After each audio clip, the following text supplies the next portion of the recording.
La teoria dels tres internets. El primer ens va expandir, el segon ens va copiar i el tercer ens està substituint. Primer l'internet va expandir les nostres vides. Per primera vegada a la història podíem ser a la nostra habitació i a 1.000 altres llocs alhora. Sense sortir de casa i en pijama podíem tocar el món i parlar-hi, i l'invent màgic que ho feia possible és l'enllaç. Crec que un dels problemes de l'internet d'avui és que no hem apreciat prou com d'increïble és un món connectat per enllaços que fan com de portals en totes direccions. És un món més ple, més proper, més accessible, que multiplica les possibilitats de la nostra vida. A internet ningú sap que ets un gos, deia una famosa vinyeta. La teva identitat digital era lliure. Es multiplicaven tantes versions de tu mateix com podies imaginar. Malauradament, el capitalisme, que havia robat la idea original de l'internet, ens va convèncer que el mercat seria l'únic capaç de domar la velocitat salvatge de la tecnologia. I nosaltres vam acceptar dòcilment que ens agafés de la maneta i ens posés les coses fàcils. El segon internet va néixer amb Facebook. Ens van tancar en patis nets i accessibles i en lloc d'expandir-nos, se'ns va concentrar en una sola còpia digital sedentària. Una còpia de la nostra vida real i de la dels nostres amics i famílies, com si ens haguessin escanejat a tots. L'eina central d'aquest internet és el botó de m'agrada, un indicador únic que dona valor a totes les coses del món i fa d'al·licient diari. La teva vida val els m'agrades que aconsegueixis. Aquest invent va triomfar. Era un internet domesticat, però era fàcil de fer servir i tenia un punt d'optimista. Fins i tot ens van fer creure que podia fer el món millor.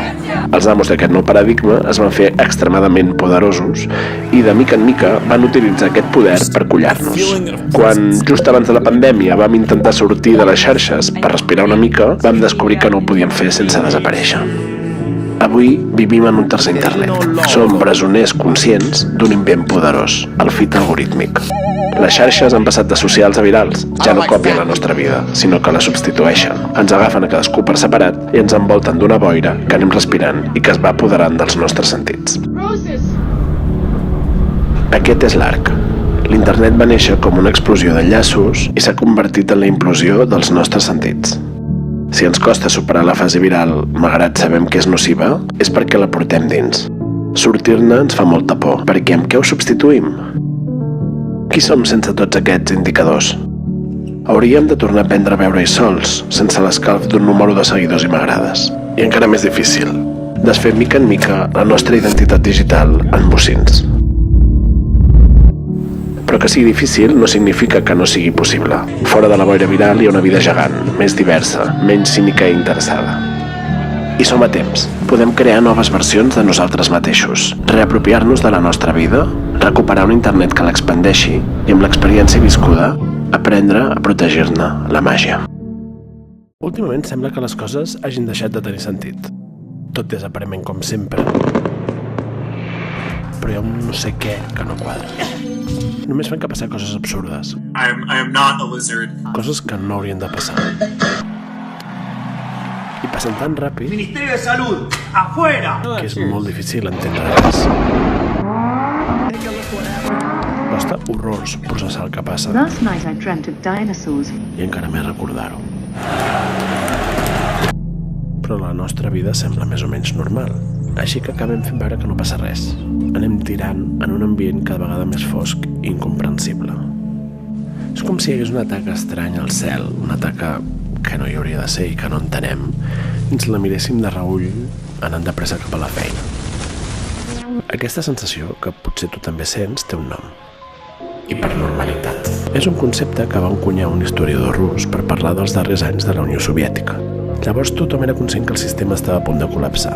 Ho sabia la gent, ho sabien els polítics, tothom sabia que la resta de gent també ho sabia i malgrat tot, com que no quedava gaire clar què es podia fer, tothom seguia amb la farsa de la normalitat. El que ens passa avui és semblant. El sistema d'idees i valors amb els que hem crescut s'esfondra, però nosaltres seguim endavant per inèrcia, enganxats a la ficció de normalitat de les nostres vides. Per què estem tan bloquejats? I què li està passant al món? Últimament estic bastant obsessionat en trobar la resposta a aquestes preguntes i com més hi penso, més clar veig que totes les respostes apunten aquí, on som ara mateix, a aquest espai digital que Silicon Valley ha interposat entre nosaltres. Sembla una mica exagerat de dir, però pensa-hi. Per on et comuniques amb amics i família?